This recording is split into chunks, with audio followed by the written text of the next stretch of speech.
So hello future teachers, शुरू करते हैं हम आज की क्लास। जैसा कि हम लोगों ने पिछले क्लास में देखा कुछ विशेष महत्वपूर्ण आयोगों के बारे में, और उससे पहले हम लोगों ने देखा था कि प्राचीन भारतीय शिक्षा प्रणाली किस प्रकार से थी, गुरु शिष्य परंपरा किस प्रकार से कंडक्ट होती थी, है ना, 1 to 1 शिक्षा कैसे दी जाती थी। महाभारत का एग्जाम्पल भी हम लोगों ने देखा था। आश्रम में 4 व्यवस्थाएं थे, ब्रह्मचर्य, गृहस्थ, वानप्रस्थ, संन्यास। केंद्र जो थी तक्षशिला, नालंदा, विक्रमशिला, वल्लभी, ये सारे केंद्र थे शिक्षा के, है ना। विषय क्या था, देखो, वेद, गणित, खगोल, आयुर्वेद, व्याकरण, तर्कशास्त्र, ये सारे विषय पढ़ाए जाते थे। और सबसे इंपॉर्टेंट मैंने बताया था, उसमें क्या बताया था, उसमें ये बताया था कि जो प्राचीन भारतीय शिक्षा में जो शिक्षा प्रणाली थी, उसमें जो भाषा थी शिक्षा की, है ना, जो ज्ञान अर्जित करने के लिए जो भाषा यूज होती थी वो क्या होती थी, संस्कृत, पाली और प्राकृत, है ना बेटा। उसके बाद फिर क्या आता है, उच्च शिक्षा विषय के बारे में। जब बच्चा जो हायर एजुकेशन में जाता था, है ना, यूनिवर्सिटी लेवल पे, तो उसको कौन से सब्जेक्ट पढ़ने पड़ते थे, वेद, धार्मिक एवं आध्यात्मिक ज्ञान के लिए, गणित, तर्क और बुद्धि विकास के लिए, खगोल विज्ञान के लिए क्या देखना पड़ता था, ब्रह्मांड का ज्ञान, है ना, युद्ध विज्ञान के लिए रक्षा और नेतृत्व कौशल, ये सारी चीजें देखनी पड़ती थी। सेकंड हम लोगों ने देखा था कि मध्यकालीन शिक्षा व्यवस्था किस प्रकार से थी। मध्यकालीन शिक्षा व्यवस्था में जो शिक्षा का भाषा था वो क्या था बेटा, अरबी और फारसी प्रमुख शिक्षा की भाषाएं थी, है ना। प्राथमिक शाला के रूप में मकतब जाना जाता था, और उच्च शिक्षा के लिए जहां बच्चे जाते थे उसको मदरसे बोलते थे। और ये दोनों के दोनों किससे कनेक्टेड रहते थे, दोनों के दोनों धार्मिक स्थान जैसे कि उनके जो है मस्जिदों से कनेक्टेड रहते थे, है ना। मकतब में क्या करता था बच्चा, वो जो है अपनी धार्मिक चीजों के बारे में जानता था प्राइमरी लेवल पे। मदरसे में वो एक्चुअल में अरबी और फारसी बेसिस पे लॉ पढ़ता था, है ना, जो भी क्या बोलना चाहिए, नियम कानून जो भी, है ना, रेगुलेशन के लिए इंपॉर्टेंट होते हैं, वो सारी चीजें इसमें पढ़ता था। फिर आता था पाठ्यक्रम। पाठ्यक्रम में क्या क्या था बेटा, धार्मिक ग्रंथ थे, है ना, कुरान हो गया, जो भी हो गया, बाइबल हो गया, बहुत सारी चीजें थी, उनके हिसाब से जिनको जो भी पढ़ाना रहता था पढ़ाते थे। तर्क शास्त्र, फारसी साहित्य, गणित, ये सारी चीजें पढ़ाई जाती थी। उद्देश्य क्या था बेटा, मध्यकालीन शिक्षा व्यवस्था में शिक्षा का धार्मिक अध्ययन, प्रशासनिक कर्मी तैयार करना, है ना। संरक्षण में क्या था बेटा, प्रारंभिक युग में साम्राज्य जो है ना, प्रारंभिक युग में जो साम्राज्य का विस्तार होता था उसमें क्या बोलना चाहिए, लोगों को कुशल श्रमिकों की जरूरत पड़ती थी, कुशल कर्मचारियों की जरूरत पड़ती थी, इस वजह से वो शिक्षा देते थे। उसमें जैसे देखो चर्च में शिक्षा दी जाती थी, है ना, हिंदी हो इंग्लिश हो अपने बेसिस पे दिए जाते थे, है ना। टेम्पल और स्कूल में जो हिंदू के बच्चे पढ़ते थे, संस्कृत माध्यम में शिक्षा का माध्यम था। मदरसा में कौन पढ़ता था बेटा, फारसी और अरबी माध्यम में जो भी बच्चे थे शिक्षा ग्रहण करते थे, है ना।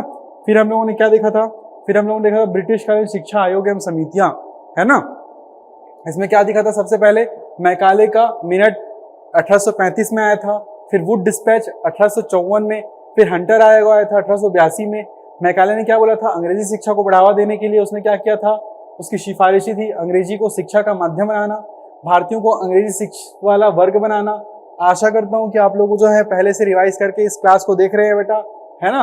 फिर आता है क्या, भारतीय शिक्षा प्रणाली में अंग्रेजी का वर्चस्व स्थापित करना, इनका प्रभाव हुआ। इससे हुआ ये कि अंग्रेजी जो है इंडिया के कण कण में बस गई, है ना।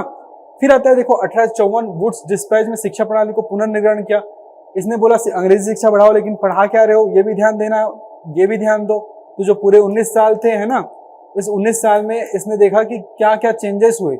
उस बेसिस पे उसने बोला कि भैया अंग्रेजी का माध्यम तो बना दी हो, लेकिन प्राथमिक शिक्षा में स्थानीय भाषाओं का प्रयोग कराओ, क्योंकि बच्चा जो है शुरू में ही अंग्रेजी नहीं सीख पा रहा है। पहली बार उसको कुछ भाषा, जैसे फॉर एग्जाम्पल के लिए आज मैं आप लोगों को चाइनीज सिखाने लग जाऊं, तो जैसे आप लोगों को फील होता था होगा, वैसे ही उस टाइम भारतीयों को यदि अंग्रेजी सिखाया जाता था तो ऐसा फील होता था उनको। पहली बार उन लोगों ने अंग्रेजी सीखा था, मतलब देखा था, होता है भी ऐसा लैंग्वेज होता है करके, है ना बेटा। फिर आता देखो माध्यमिक और उच्च शिक्षा में अंग्रेजी का उपयोग, विश्वविद्यालयों की स्थापना, ये सबसे महत्वपूर्ण था बेटा। विश्वविद्यालयों की स्थापना का जो नींव था वुड डिस्पैच आयोग ने रखा था बेटा। फिर क्या था, कलकत्ता, बॉम्बे और मद्रास, है ना, इसमें क्या किए थे उन्होंने, विश्वविद्यालयों की स्थापना हुई थी। जब ये सारी चीजें हो गई, फिर आया हंटर आयोग। हंटर आयोग क्या क्या कहना था, प्राथमिक और माध्यमिक शिक्षा की स्थिति की समीक्षा। भैया तुम कॉलेज लेवल पे तो बात कर ले रहे हो, लेकिन जो माध्यमिक और माध्यमिक शिक्षा में शिक्षा ही नहीं दे रहे हो, तो हो क्या रहा है, बच्चे आ रहे हैं विश्वविद्यालय, लेकिन विश्वविद्यालय आने के बाद जो है स्वतंत्रता संग्राम की तैयारी कर रहे हैं, ये सारी चीजें हो रही थी। तो उसने देखा कि सरकार द्वारा माध्यमिक शिक्षा को धीरे धीरे क्या बोलना चाहिए, इन्होंने क्या बोला कि भैया हंटर आयोग क्या बोला कि जो सेंट्रल गवर्नमेंट जो आज की डेट में जैसे सेंट्रल गवर्नमेंट है, उस डेट में जो अंग्रेज सरकार जो है उसको क्या बोला गया कि भैया तुम पूरे पूरे हर एक ग्राउंड लेवल पे भी शिक्षा की व्यवस्था का क्या बोला चीज जिम्मा मत लो, तुम जो है लोकल बॉडीज को ट्रांसफर कर दो, है ना। ये सारी बातें कौन बोला बेटा? हंटर आयोग बोला। व्यावसायिक शिक्षा पर बल, क्योंकि हर इंसान को जो है एजुकेशन देना इंपॉर्टेंट नहीं था, तो कुछ लोगों को व्यापार करने भी सिखाया जा रहा था, क्योंकि भैया अंग्रेजों को भी क्या बोलना चाहिए, तोल मोल करने, लाभ हानि का बंटवारा करने, ये सारी चीजों के बारे में इंफॉर्मेशन देने के लिए कोई तो भारतीय नॉलेजेबल चाहिए होगा ना, इसलिए वजह से। फिर देखो नेक्स्ट स्लाइड में हमने क्या देखा था। अच्छा हाँ, कल जो है मैंने आप लोगों को बोला था कि मैं जब सारे के सारे आयोग बता दूंगा तो आप लोगों को जो है मैं क्या बोलूंगा, आप लोगों को जो है मैं एक ट्रिक बताऊंगा, है ना बेटा। तो ये ट्रिक ये वाला है, इस ट्रिक को जो है आप लोग पहले नोट कर लो। जैसा कि मैंने आपको बताया कि अभी तक मैंने वुड 1 मिनट में मैकाले का मिनट, जो मैकाले का देखो मैकाले का जो मिनट है ना,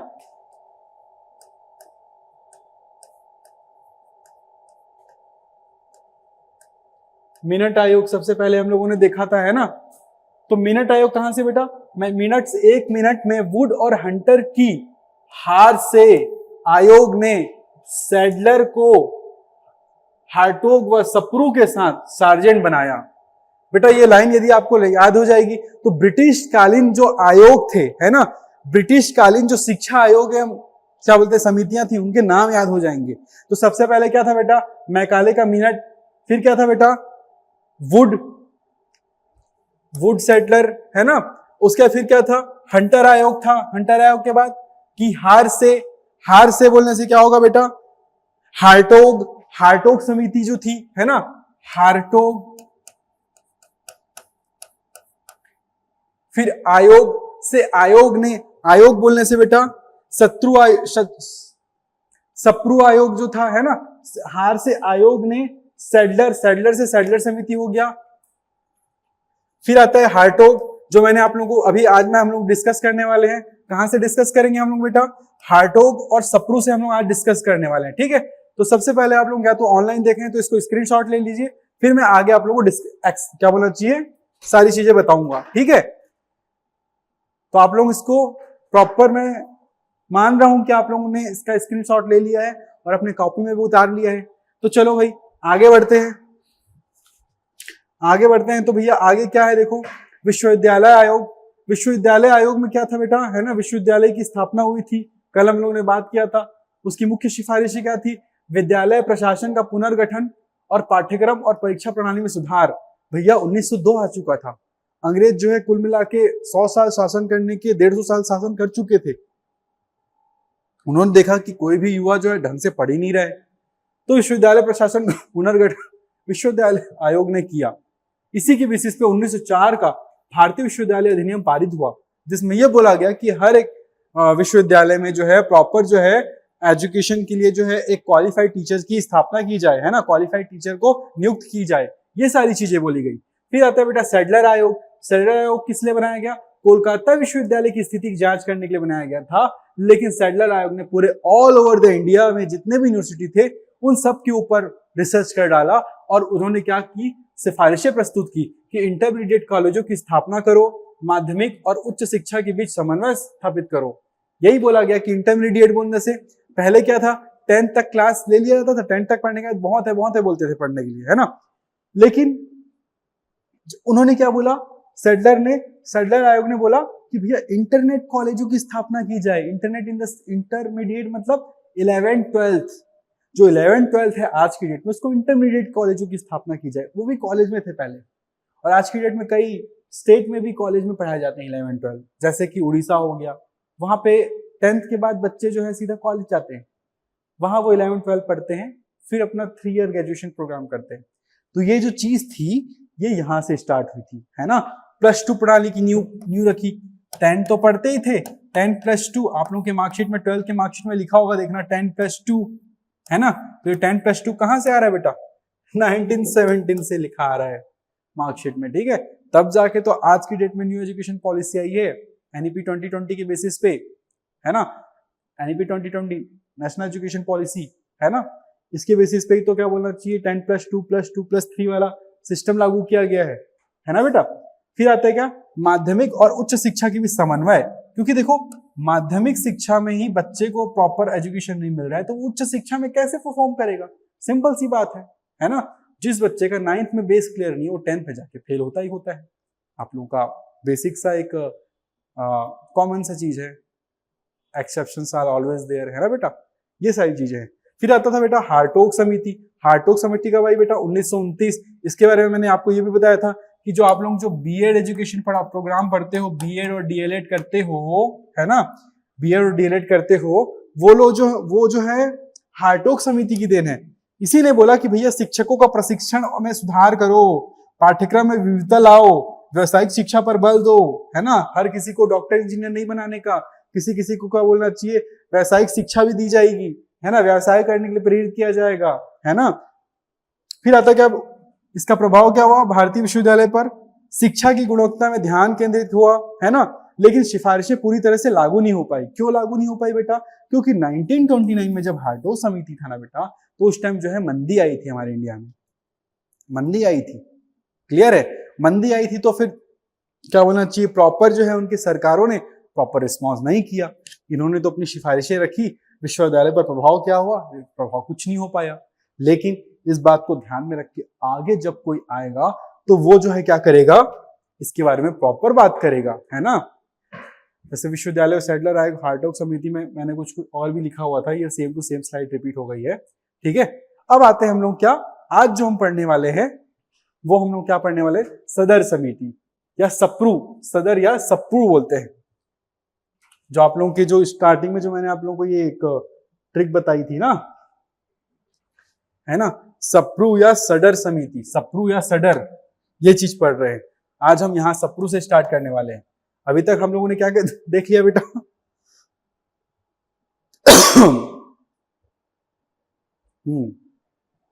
स्टार्ट करते हैं। मैकाले का मिनट देख लिया, वुड डिस्पैच देख लिया, हंटर आयोग देख लिया, हार्टोग समिति देख लिया, आयोग विश्वविद्यालय आयोग देख लिया, सैडलर समिति देख लिया, हार्टोग समिति देख लिया। फिर क्या देखो बेटा, सप्रू। अब सप्रू समिति हम देखने वाले हैं, सप्रू या सडर।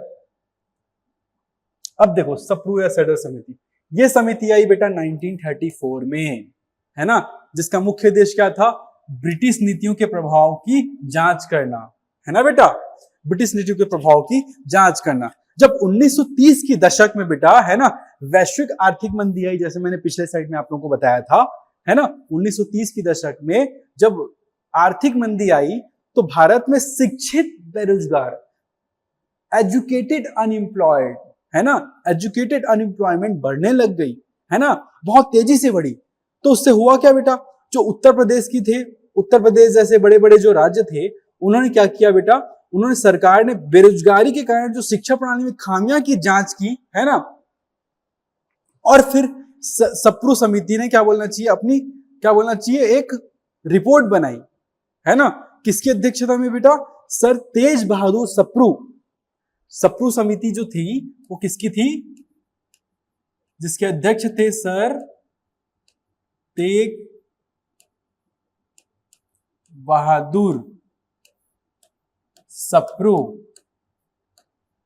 सप्रू अंग्रेज बोल नहीं पाते इसलिए सडर सडर बोलने लग गए, है ना, इसको सडर समिति बोलते हैं बेटा, है ना, सडर समिति, है ना बेटा। फिर आता है इसका योगदान क्या क्या था बेटा, योगदान देखें तो देखो, मध्यकालीन स्तर पर विविध पाठ्यक्रम, जो माध्यमिक स्तर में, माध्यमिक स्तर इन द सेंस 6 to 10th स्तर, विविध पाठ्यक्रम, विविध पाठ्यक्रम इन द सेंस बच्चों को सारे विषय पढ़ाओ, बच्चों को हिंदी इंग्लिश पढ़ाओ, अंग्रेजी पढ़ाओ, मैथ्स पढ़ाओ, सोशल साइंस पढ़ाओ, दुनिया भर के विषय पढ़ाओ, विविध पाठ्यक्रम पर जोर दिया इन्होंने। व्यावसायिक प्रशिक्षण की शुरुआत की, भैया जो बच्चे एक्चुअल में जो थोड़े से टैलेंटेड थे, जिनको थोड़ी बहुत कुछ कुछ बनाने आता था, टोकरी हो गया, है ना, क्या बोलना चाहिए, मटका हो गया, ये सारी चीजें बनानी आती थी, तो व्यावसायिक प्रशिक्षण दी गई, वोकेशनल एजुकेशन के बारे में बात की गई। डिजी पाठ्यक्रम की अवधि 3 वर्ष कर दी गई, है ना, डिग्री जो पाठ्यक्रम की अवधि जो है 3 वर्ष कर दी गई। मतलब कैसे, उन्होंने बोला भैया 12th तक जो है अपन क्या करेंगे, बच्चों को स्कूल में ही पढ़ाएंगे, और 3 वर्ष का जो डिग्री कार्यक्रम हो यहां से शुरुआत हुआ। फिर शिक्षा में क्रांतिकारी बदलाव क्या हुआ बेटा, देखो शिक्षा को रोजगार उन्मुख बनाने के लिए दिशा में पहल की गई, क्योंकि पहले जो था उन्होंने सिर्फ और सिर्फ क्या किया था, जो अंग्रेजों ने जो पहले समिति रखा था, उन्होंने सिर्फ और सिर्फ ये ध्यान दिया कि भैया हमारा जो क्लर्क का काम कर ले भारतीय, उसके बाद फिर हमको कोई लेना देना नहीं है। लेकिन जब सदर समिति आई, तेग बहादुर सप्रू, नाम से ही लग रहे हैं कि इंडियन है, तो उन्होंने कुछ इंडियन के बारे में सोचा कि भैया पढ़ाओ तो ऐसा पढ़ाओ कि सामने वाला पढ़ने के बाद एजुकेटेड होने के साथ साथ एम्प्लॉयड भी हो जाए, एम्प्लॉयमेंट भी उसको मिल जाए, है ना।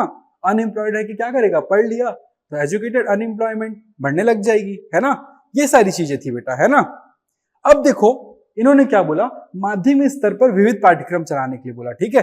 तो माध्यमिक स्तर पर विविध पाठ्यक्रम क्यों चलाने के लिए बोला बेटा, हाई स्कूल स्तर पर किताबी ध्यान देने के बजाय, है ना, रटने की जगह समझने की भी जोर, है ना। ये सारी चीजें, कला हो गया, वाणिज्य हो गया, ये सारी चीजें जितनी भी चीजें हैं वो पढ़ाने के लिए बोला गया था, ठीक है बेटा। क्लियर है यहां तक। फिर व्यावसायिक परीक्षण भी मैंने बता दिया आप लोगों को। आगे क्या बताया, फिर डिजिटल क्या बोला चाहिए, डिग्री पाठ्यक्रम की अवधि 3 वर्ष कर दी गई, है ना बेटा। ये सारी चीजें हो गई। 3 वर्ष डिग्री कोर्स आज भी चला आ रहा था, लेकिन जब 2020 आया, नेशनल एजुकेशन पॉलिसी 2020 आई, तो फिर क्या हुआ, अभी जो 3 वर्षीय डिग्री प्रोग्राम है इसको 3 वर्षीय तो रखा गया है, लेकिन सेमेस्टर वाइज सिस्टम कर दिया गया। आज भी आप लोग 3 वर्षीय एजुकेशन योजना के तहत पढ़ रहे हो, लेकिन अब यहाँ पे ये बदलाव किया गया है आज की शिक्षा प्रणाली में कि यहाँ पे जो है 3+1 का ग्रेजुएशन हो गया है, क्योंकि बेटा अब आपको मास्टर्स सिर्फ और सिर्फ 1 साल में करना होगा। जिस बच्चे का 3 साल में 75% आ जाता है, तो वो बच्चा क्या करता है, ग्रेजुएशन के बाद ऑनर्स कोर्स में इनरोल हो जाता है ना। ऑनर्स कोर्स करने लग जाता है, जिसकी वैल्यू जो है आज की डेट में क्या होगी, मास्टर्स के बराबर होगी, एमबीए के बराबर होगी, एमएससी के बराबर होगी, एमकॉम के बराबर होगी, ठीक है। तो ये सारी चीजें थी। तो फिर से वापस आ जाते हैं हम लोग इसमें, है ना। अब शिक्षा की क्रांतिकारी बदलाव कहाँ हुआ, यही हुआ बेटा, है ना। क्योंकि बेटा देखो, ये भारत की शिक्षा जो है एम्प्लॉयमेंट ओरिएंटेड करना चाहते थे, है ना। तो इसका एक प्रॉपर पहला प्रयास था कि भैया शिक्षा को रोजगारोन्मुख बनाने के लिए दिशा में पहल की गई।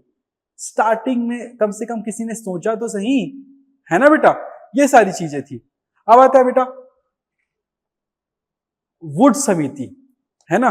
रॉबर्ट वुड समिति बोलते हैं। अबार्ट वुड, इसको जो ट्रांसलेशन जो थोड़ा गलत हो गया है ना बेटा, इसको अबार्ट वुड बोलते हैं। ये अबार्ट वुड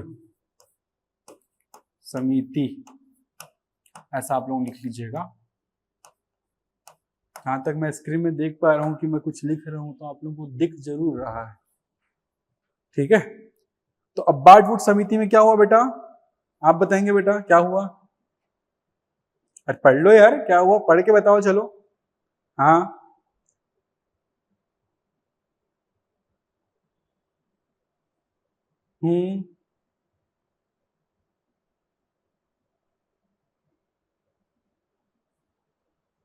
ठीक।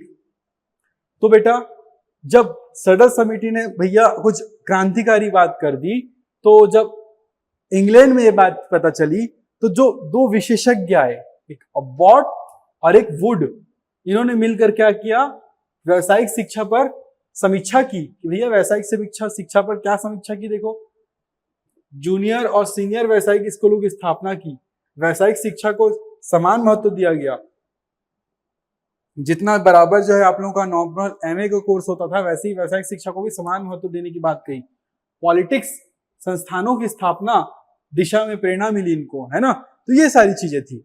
अब देखो भैया 1937 में अपनी रिपोर्ट इन्होंने दी थी, है ना। तो उसमें क्या लिखा था बेटा, उसमें ये सारी चीजें लिखी थी। और ये सारी चीजें मैं आप लोगों को पॉइंट आउट करके क्यों दे रहा हूं, क्योंकि बेटा एग्जाम में सीधा पूछेगा सदर समिति की प्रमुख योगदान थे, तो आपको प्रॉपर पता होना चाहिए कि भैया किसने कौन सी बात की थी। माध्यमिक स्तर पर विविध पाठ्यक्रम की बात किसने की थी, सदर समिति ने की थी। व्यावसायिक प्रशिक्षण की शुरुआत किसने की थी, सदर समिति ने की थी। डिजी पाठ्यक्रम की अवधि 3 वर्ष करने के बारे में डिग्री पाठ्यक्रम की अवधि 3 वर्ष करने के लिए किसने किया था, सदर समिति ने किया था। फिर आगे क्या हुआ, अबार्ट वुड समिति आई, उसने क्या बोला। ये सारी चीजें बेटा आप लोगों को अच्छे से याद होनी चाहिए, ठीक है बेटा। अब देखो व्यावसायिक और तकनीकी शिक्षा पर अबार्ट वुड समिति में व्यावसायिक और जो तकनीकी शिक्षा को बराबर का महत्व दिया गया, है ना। कैसे बराबर का महत्व दिया गई, जो बच्चे जो सीखना चाहते थे उनको उनके टैलेंट के बेसिस पे हम उनको वो सारी चीजें सिखा रहे थे, ऐसा उन्होंने बोला, है ना बेटा। तकनीकी विषयों को पढ़ाने के लिए अलग से शिक्षकों को प्रशिक्षित करने की सिफारिश भी इन्होंने ही की थी। शिक्षा में क्रांतिकारी बदलाव भी इन्हीं की वजह से आया था, क्योंकि इस रिपोर्ट में सिफारिशों के परिणाम स्वरूप ही जो है ना, इस सिफारिशों की परिणाम स्वरूप ही क्या हुआ था बेटा, भारत में पॉलिटेक्निक्स संस्थानों और औद्योगिक प्रशिक्षण केंद्रों की नींव रखी गई थी। ठीक है बेटा, जिसने आगे चलकर भारत में क्या किया था बेटा, भारत में तकनीकी कार्यबल इन द सेंस क्या बोला मैं, तकनीकी कार्यबल क्या बोला, टेक्निकल वर्कफोर्स, जो मैकेनिक वगैरह थे, उन सारी चीजों की, उन सारे लोगों की बढ़ोतरी हुई। आप लोगों ने नोटिस किया होगा, हर एक एज ग्रुप में एक दौर आता है जिसमें लोग, बहुत सारे लोग वो सब बन के निखरते हैं। जैसे कि आप लोगों का दौर चला, सारे लोगों ने, हर एक घर में बीएड डीएलएड के बच्चे आने लग गए। एक टाइम था इंजीनियरिंग का, तो इंजीनियरिंग के लोग आने लग गए थे, लेकिन अब फिर से इंजीनियरिंग का कोर्स क्रेज बढ़ रहा है एआई के आने के बाद, तो फिर से इंजीनियरिंग की जो महत्ता है वो बढ़ रही है। वैसे ही शिक्षक की महत्ता भी वैसे ही आई थी। उस टाइम जैसे टेक्नीशियंस की एक जमाना था जब सब टेक्नीशियंस बनना चाह रहे थे, है ना। धीरे धीरे इवोल्यूशन प्रोसेस हुआ बेटा, ठीक है। तो ये था बेटा अबॉट वुड समिति। फिर आता है क्या बेटा, जाकिर हुसैन समिति। जाकिर हुसैन समिति कब आई बेटा, 1937। जाकिर हुसैन समिति बहुत इंपॉर्टेंट है बेटा। बुनियादी शिक्षा की रूपरेखा, बुनियादी शिक्षा, नई तालीम, याद आ रहा है कुछ भैया बुनियादी शिक्षा पे जल, क्योंकि देखो जाकिर हुसैन समिति को हम लोग वर्धा समिति भी बोलते हैं बेटा, वर्धा समिति, वर्धा समिति भी बोलते हैं बेटा, है ना। ये जो वर्धा जो है वो कहाँ है बेटा, महाराष्ट्र में है कि नहीं। तो बेटा देखो, अखिल भारतीय राष्ट्रीय शिक्षा सम्मेलन आयोजित कब, 1937 में किया गया था।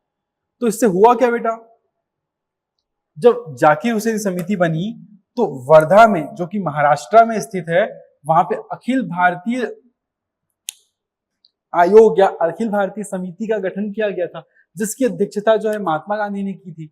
महात्मा गांधी ने क्या की थी, जिन्होंने बुनियादी शिक्षा की नींव रखी थी। बोले जाते हैं नई तालीम, बुनियादी शिक्षा इन द सेंस नई तालीम, है ना, नई तालीम की नींव रखी थी। तो नई तालीम की नींव, नई तालीम मतलब भैया उसमें वोकेशनल एजुकेशन तो कंपलसरी था ही, वोकेशनल एजुकेशन कंपलसरी था। तो ये सारी चीजें जो है कब रखी गई थी बेटा, जाकिर हुसैन समिति में रखी गई थी। इन्होंने क्या बोला था, इन्होंने बोला था भैया बच्चों को मातृभाषा में शिक्षा दी जाए, हस्तकला आधारित शिक्षा दी जाए, शिक्षा को आत्मनिर्भर बनाने के लिए प्रयास की जाए, बुनियादी शिक्षा की अवधारणा का विकसित हुई, है ना। बुनियादी शिक्षा की अवधारणा जो है डॉक्टर जाकिर हुसैन ने इस वर्धा समिति की अध्यक्षता की थी। इस वजह से कई बार इनको जाकिर हुसैन समिति भी बोलते हैं, या फिर वर्धा समिति बोलते हैं, या नई तालीम की जो नींव है कौन सी समिति में रखी गई बोलने से आपको क्या बोलना है, क्या बोलना है बेटा, वर्धा समिति, है ना, जाकिर हुसैन समिति में।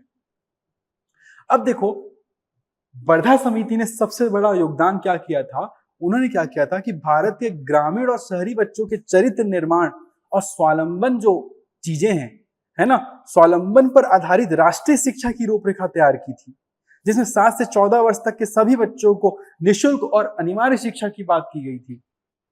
7 से 14 वर्ष तक के बच्चों को निःशुल्क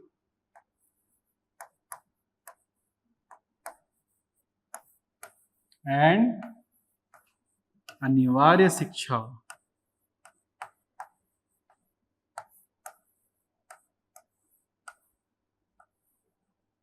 अनिवार्य शिक्षा की स्थापना की थी।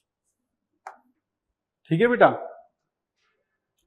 फिर क्या हुआ था बेटा, है ना, इनकी सिफारिशें क्या थी, मातृभाषा में शिक्षा की, भैया बच्चा जो है शुरू में अपनी लैंग्वेज में सीखता है तो उसको जो है ज्यादा समझ में आता है, क्योंकि घर में भी वही बात कर रहा है, स्कूल में भी वही बात कर रहा है, तो सारी चीजें उसको बराबर लग रही है ना। मदर टंग में एजुकेशन देने की बात कही थी, नई तालीम बीएड में पढ़े हो ना, वही चीज तो है बेटा। क्राफ्ट सेंट्रिक एजुकेशन, हस्तकला आधारित क्या बोलना चाहिए, शिक्षा दी जाएगी। क्या दी जाएगी, जो भी बच्चे जो हैं जिनको गुड़िया गुड्डा या फिर जो भी क्या बोलना चाहिए टुकनी या फिर मग या फिर मिट्टी के बर्तन, ये सारी चीजें बनाने आता हो तो बच्चों को वोकेशनल एजुकेशन के थ्रू उनको उस चीजों में महारत हासिल करवाई जाए। जो चीज वो बनाएंगे उस बेसिस पे उसको सेल आउट करेंगे, जिससे विद्यालय का एक आंशिक खर्चा भी निकल पाए, ये भी सोचा जाता था। बच्चों को भी थोड़ा बहुत पार्ट दिया जाता था। ये सारी चीजें जो है इसमें क्या बोलना चाहिए बताई गई थी। शिक्षा को आत्मनिर्भर बनाने का प्रयास क्यों किया गया भैया? क्योंकि उन्हें आत्मनिर्भर बनाने का प्रयास कब किया गया? क्योंकि जब ये हस्तकला से रिलेटेड कुछ चीजें बनाते थे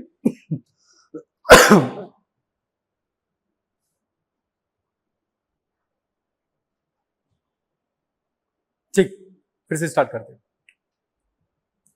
तो हस्तकला आधारित शिक्षा में क्या होता था कि वो लोग जो है प्रोडक्ट बनाते थे, है ना। शिक्षा को आत्मनिर्भर बनाना, कैसे शिक्षा को आत्मनिर्भर बनाते थे कि वो लोग खुद से जो है जो प्रोडक्ट बनाते थे उसको वो लोग सेल आउट करते थे। सेल आउट करने के बाद जो इनकम होती थी वो किनकी इनकम होती थी? वो स्कूल की इनकम होती थी। थोड़े बहुत पार्ट जो है बच्चों को भी दे दिया जाता था, जैसा कि मैंने एक बार और बता चुका है ये सारी चीजें, है ना बेटा। अब देखो शिक्षा में क्रांतिकारी जो बदलाव आया, शिक्षा में जो क्रांतिकारी बदलाव आया ना बेटा, वो जो है किसमें आया? वो जाकिर हुसैन समिति वर्धा बुनियादी शिक्षा आयोग में आया। बुनियादी शिक्षा की नींव के बेसिस पे ही आज की डेट में जो है स्वतंत्र भारत के बाद जो भारत की प्राथमिक शिक्षा की नीतियों पर जो गांधी जी ने वर्धा योजना तैयार किया था वो इस बेसिस पे नींव था। ठीक है बेटा, क्लियर है बेटा ये? अब देखो इन्होंने, हम लोगों ने देखा सदर समिति, अब्बाट बुट समिति, जाकिर हुसैन समिति, है ना। ब्रिटिश कालीन शिक्षा आयोग से संबंधित, देखो यहाँ पे लिखा भी हुआ ब्रिटिश कालीन शिक्षा आयोग। या तो बेटा तुम लोगों को क्रम से जमाने दे देगा, जब क्रम से जमाने दे देगा तो जो मैंने तुम लोगों को इससे पहले जो ये चीज बताई है ना, ये बीच में 1 मिनट में वुड व हंटर की हार से आयोग ने सैडलर और को हार्टोग व सप्रू के साथ सार्जेंट बनाया, ये आप लोगों को याद रहेगा। तो आप लोग जो है क्रम से जमाने के लिए यदि बोल दिया जाएगा तो तुम डेफिनेटली कर पाओगे, है ना। चलो आगे देखते हैं क्या हुआ। अब देखो सार्जेंट समिति आई, सार्जेंट समिति 1944 में। इनका क्या कहना था बेटा, है ना। अब मेरे को एक सवाल का जवाब दो कि जब हम 6 से 14 वर्ष के बच्चों के लिए जो है राइट टू एजुकेशन या फ्री एजुकेशन की बात करते हैं तो क्या हमको लगता है कि ये आइडिया आजादी के बाद आया था आप लोगों को?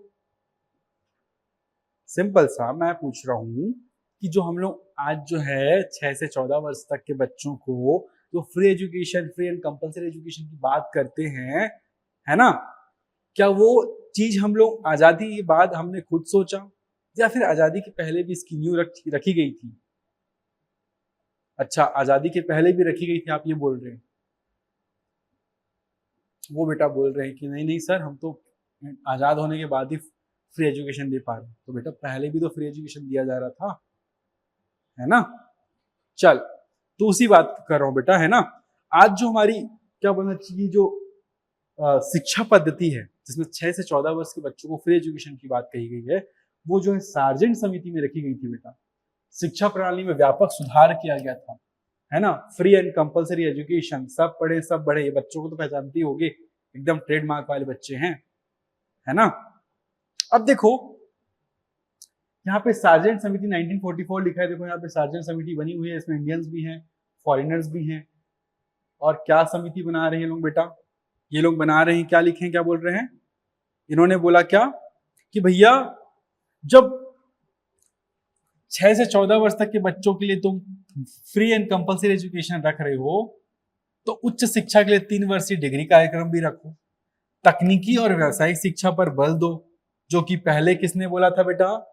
पहले किसने बोला था? पहले उसने किसने बोला था? इसने बोला था ना, अब्बाट वुड समिति और सडर समिति ने व्यावसायिक प्रशिक्षण की शुरुआत करने के लिए, है ना। तो वही सारी चीजें थी बेटा। तो देखो 1944, ये डेट याद करते ही आप लोगों को क्या याद आ रहा है? ये डेट याद करते ही आप लोगों को वर्ल्ड वार 2 याद आ रहा है। जो वर्ल्ड वार 2 जो है 1944 में एटलीस्ट इंड होने आ गया था। ये बात उस समय की है ना।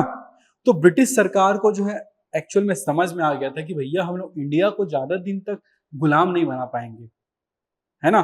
तो उन्होंने क्या किया था, उन्होंने जो है इंग्लैंड से, है ना, सार्जेंट को बुलाया, सर जॉन सार्जेंट, इसका नाम था सर जॉन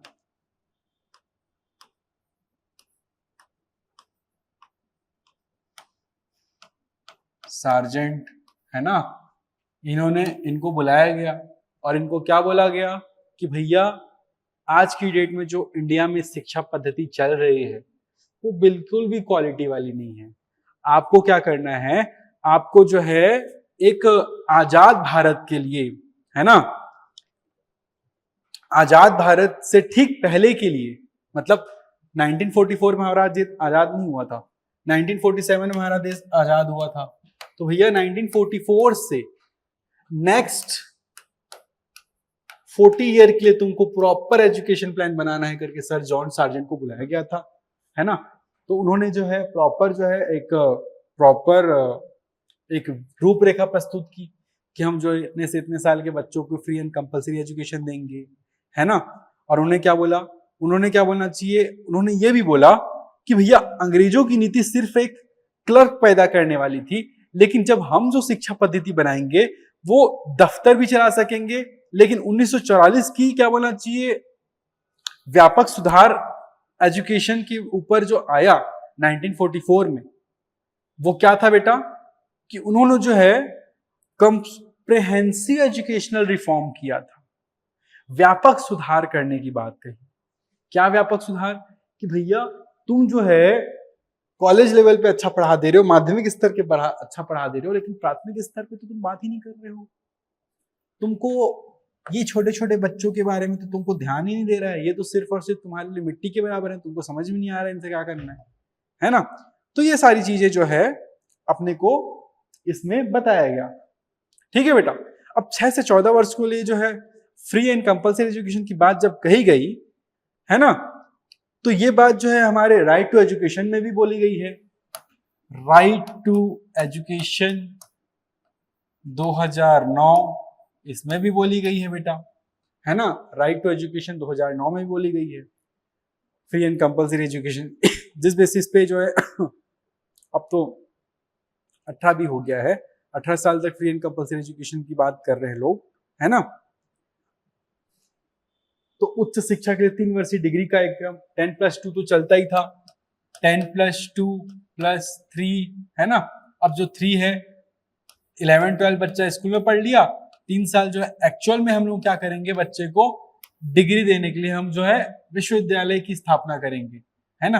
तकनीकी व्यवसायिक शिक्षा पर बल दिया गया। तकनीकी शिक्षा इन द सेंस जिसको इंजीनियरिंग आती है वो इंजीनियरिंग सीख रहा है, व्यवसायिक शिक्षा इन द सेंस जिसको बिजनेस आता है वो बिजनेस सीख रहा है बेटा। ये सारी चीजें हुई, है ना बेटा। अब देखो ग्रेजुएशन जो है यहाँ पे 3 साल की रखी गई, है ना। अब 3 साल में रखने के बाद जो है 1947 को जब हमारा देश आजाद होता है, 1947 को जो है बेटा हमारा देश आजाद होता है, तो हमारे देश की नीति निर्माताओं ने क्या सोचा कि स्वतंत्र भारत में जो है 1948 में ही एक और समिति का गठन किया गया, क्योंकि भैया सार्जेंट भी भैया अंग्रेजी था, ज्यादा अच्छा तो सोच नहीं सकता था, जितना अच्छा सोचना चाहता था उसने सोच लिया था, लेकिन अब उसको बेहतरीन तरीके से इंप्लीमेंट करने के लिए, बेहतरीन तरीके से लागू करने के लिए 1948 में एक नई समिति का गठन हुआ, जिसको क्या बोला गया बेटा, जिसको बोला गया राधा कृष्णन आयोग, जिसको विश्वविद्यालय आयोग भी बोला जाता है ना बेटा। राधा कृष्ण आयोग भी बोला जाता है और विश्वविद्यालय आयोग भी बोला जाता है।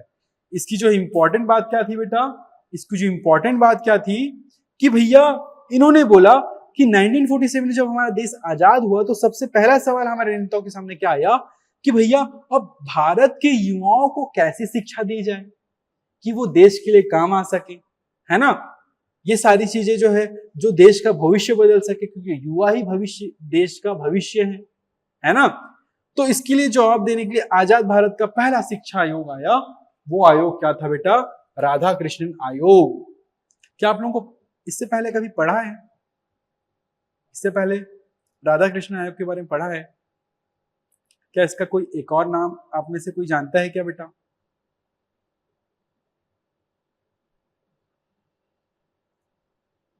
विश्वविद्यालय आयोग तो लिखा ही हुआ है बेटा, विश्वविद्यालय आयोग। और कोई नाम जानते हैं क्या आप में से कोई? नहीं जानते हो? और इसका डेट हमेशा याद रखना, 1948 में आया था बेटा ये। 19 याद करने के लिए सिंपली 1947 में हमारा देश आजाद हुआ, 1948 में राधाकृष्णन, सर्वपल्ली राधाकृष्णन जी, देखो इसके जो अध्यक्ष थे डॉक्टर सर्वपल्ली राधाकृष्णन, जो हमारे उप राष्ट्रपति भी बने। और इनके ही याद में हम लोग क्या करते हैं, 5 सितंबर को क्या बनाते हैं, टीचर्स डे मनाते हैं, है ना बेटा? टीचर्स डे मनाते हो ना आप लोग? हाँ करेक्ट। अब इतने बड़े विद्वान और शिक्षक इस आयोग में फिर से सिफारिश किए, तो उन्होंने क्या क्या सिफारिश की बेटा? इन्होंने बोला कि विश्वविद्यालय की शिक्षा की समीक्षा की, कि आज तक जो हम लोग जो विश्वविद्यालय में शिक्षा दे रहे हैं वो कोई क्वालिटी ही नहीं है। बच्चे जो है सिर्फ जा रहे हैं और पढ़ना है पढ़ रहे हैं, नहीं पढ़ना है नहीं पढ़ रहे हैं, कोई भी उनको रूल्स एंड रेगुलेशन ही मालूम नहीं है। उनको प्रॉपर एक फाउंडेशन भी देना चाहिए कि कोई भी अपना विश्वविद्यालय स्टार्ट कर दे रहा है और बिना किसी टर्म्स एंड कंडीशन के, बिना किसी नॉर्म्स के, है ना, बिना किसी क्या बोलना चाहिए टेक्निकली या फिर बिना किसी डिसिप्लिन के ही वो लोग इंस्टीट्यूट चला रहे हैं। तो ये सारी चीजें जो है उन्होंने क्या किया, पॉइंट आउट किया। और इनकी प्रमुख अनुशंसाएं क्या क्या थी देखो? शिक्षा के उद्देश्य व पाठ्यक्रम में सुधार। इनका मुख्य उद्देश्य क्या था बेटा? शिक्षा के उद्देश्य व पाठ्यक्रम में सुधार था। तो उसमें क्या था बेटा? विश्वविद्यालय की शिक्षा की गहन समीक्षा के बाद, है ना, आजादी से पहले की जो यूनिवर्सिटीज थी वो ब्रिटिश धर्रे पे चल रही थी। ब्रिटिश धर्रा इन द सेंस, ब्रिटिश लोगों ने अरे चलो ठीक है, अंग्रेजों ने थोड़ा बहुत भारतीयों के लिए कुछ कर दिया तो कर दिया, इसी बेसिस पे चले जा रहा था, है कि नहीं? अब देखो राधाकृष्णन आयोग का क्या काम था? पूरे देश की उच्च शिक्षा व्यवस्था को रिस्ट्रक्चर करना। जो विश्वविद्यालय की शिक्षा जो है ना, उन्होंने समीक्षा तो की और प्रॉपर जो रिस्ट्रक्चर करने के लिए क्या क्या अनुशंसाएं की, देखो यहाँ पे यूजीसी भी दिख रहा है, थर्ड लाइन में हम पढ़ेंगे। केंद्र और राज्य सरकारों में समन्वय स्थापित किया, यूजीसी की स्थापना की। यूजीसी की स्थापना करने के बाद जो है क्या हुआ, यूनिवर्सिटीज की जो है प्रॉपर इवोल्यूशन होने लगा। उनका जो है प्रॉपर जो है अलग अलग प्रकार से चीजों को व्यवस्थित होने लगा, है ना। तो शिक्षा के उद्देश्य वो पाठ्यक्रम में सुधार करने के लिए जो है क्या बोला इन्होंने, शिक्षा के उद्देश्य और पाठ्यक्रम में सुधार करने के लिए कि केवल डिग्री ही देना जो है विश्वविद्यालय का उद्देश्य नहीं है, बल्कि पाठ्यक्रम को ऐसा होना चाहिए जो देश के निर्माण में काम आए, जो छात्र हैं उनका ओवरऑल डेवलपमेंट हो सके। क्या बोला इन्होंने बेटा? कि शिक्षा का उद्देश्य सिर्फ और सिर्फ डिग्री देना जरूरी नहीं है।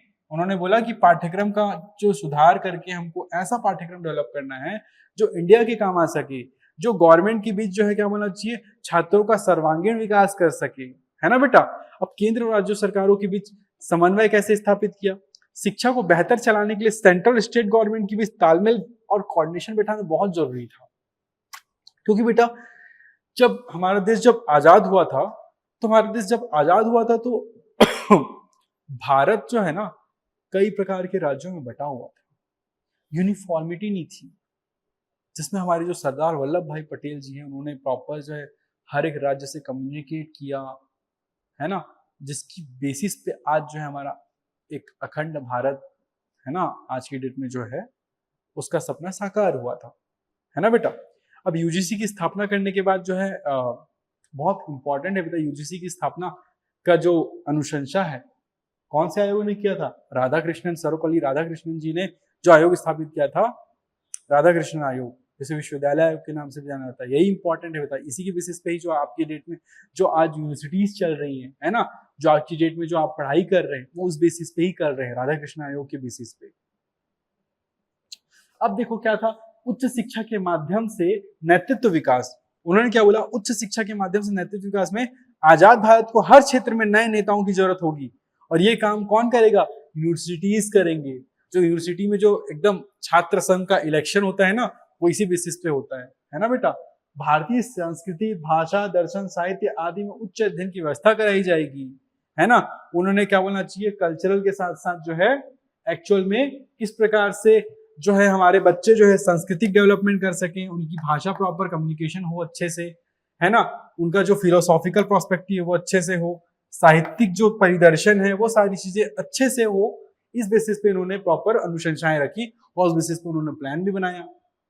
अच्छा, आप लोगों का ध्यान जा रहा है आर एम स्क्वायर के वाई, सर ये क्या सीडीपी पढ़ा रहे हैं इसमें, लेकिन मैथ का फॉर्मूला जैसा क्या दिख रहा है? बेटा ये ट्रिक है।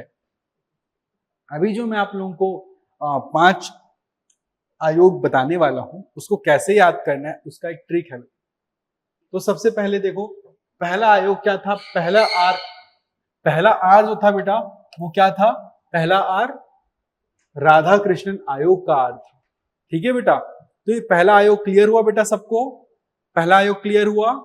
अब हम आते हैं बेटा सेकेंड सेंटेंस के ऊपर। सेकेंड सेंटेंस में 2 एम है, एम स्क्वायर मतलब एम इंटू एम है, तो एक एम का मतलब होता है बेटा मुदालियर आयोग। मुदालियर आयोग का गठन क्यों किया गया बेटा? क्योंकि 1948 में जब राधा कृष्ण आयोग बना तो उन्होंने क्या बोला? विश्वविद्यालय का पुनर्गठन किया जाए, रिस्ट्रक्चर किया जाए, है ना, रिस्ट्रक्चर किया विश्वविद्यालय को। लेकिन भैया जो विश्वविद्यालय में बच्चे जा रहे हैं वो कब कहां से जा रहे हैं? वो माध्यमिक शिक्षा आयोग, माध्यमिक शिक्षा के बेसिस पे जा रहे हैं, है ना। तो मुदालियर आयोग को माध्यमिक शिक्षा आयोग भी बोलते हैं बेटा। इनका जो डेट है वो 1952 से 1953 के बीच पे आया था। 1952 में क्या हुआ था? क्या बोला मैंने बोला कि मुदालियर आयोग जो है 1952 या 1953 के बेसिस पे जो है, इस डेट को याद रखना। 1952 में कौन आया था? मुदालियर आयोग आया था, जिसके जो किनके अध्यक्षता के बेसिस पे आया था? डॉक्टर ए लक्ष्मण स्वामी मुदालियर, है ना, लक्ष्मण स्वामी मुदालियर, ये उनके जो है एक्चुअल में फाउंडर थे, अध्यक्ष थे। इन्होंने क्या बोला? माध्यमिक शिक्षा प्रणाली का पुनर्गठन किया। माध्यमिक शिक्षा प्रणाली का पुनर्गठन क्यों आवश्यक था? क्योंकि कॉलेज लेवल पे बच्चे जा रहे थे लेकिन एक्चुअल में सीखे कुछ नहीं थे, तो उनको प्रॉपर ट्रेन करना इंपॉर्टेंट था, लेकिन वो सीख नहीं पाते क्योंकि माध्यमिक शिक्षा अच्छे से नहीं हुई थी, है ना बेटा। अब जब आयोग का जो है ना नाम रखा गया मुदालियर आयोग, वो माध्यमिक शिक्षा आयोग के बेसिस पे ही रखा गया था, क्योंकि म से माध्यमिक, म से मुदालियर, हमेशा मुदालियर आयोग किससे संबंधित होगा? माध्यमिक शिक्षा आयोग के बेसिस पे संबंधित होगा। इसकी एक डेट भी याद कर लो। मुदालियर आयोग जो है ना, एक्चुअल में जो है उन्होंने क्या किया था? 23 सितंबर 1952 को भारत सरकार ने इस आयोग का गठन किया था। कब गठन किया था बेटा? 23 सितंबर 1952 को इन्होंने क्या किया था? मुदालियर आयोग ने मुदालियर आयोग का गठन किया था सरकार ने, जिसकी जो है इसका प्रॉपर फोकस जो था ना, हाई स्कूल और जो सेकेंडरी स्कूल जो है ना, उनमें आधिकारिक तौर पर जो है माध्यमिक शिक्षा को कैसे बेटर बनाया जा सकता है, इस बेसिस पे था, राइट। अब देखो माध्यमिक शिक्षा के उद्देश्य के बेसिस पे, माध्यमिक शिक्षा का उद्देश्य क्या होता है? बेसिकली उद्देश्य ये होता है कि भैया स्कूल को केवल रटाने का, सिर्फ रटने के बजाय भैया बच्चों को समझने पे जोर देना है ना, बल्कि छात्रों के क्या होना चाहिए? चरित्र निर्माण भी करने हैं, उनका संगठन और पाठ्यक्रम में सुधार। उनका उद्देश्य क्या था प्राथमिक शिक्षा का? कि भैया उनका चरित्र निर्माण हो पाए,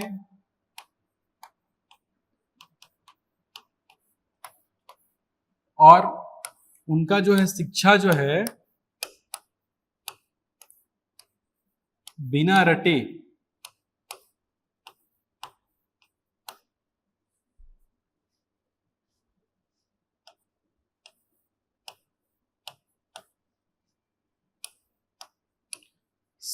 समझने पे जोर दिया जाएगा, ये बोला जा रहा था। समझने पे जोर देने इन द सेंस, समझने पर जोर।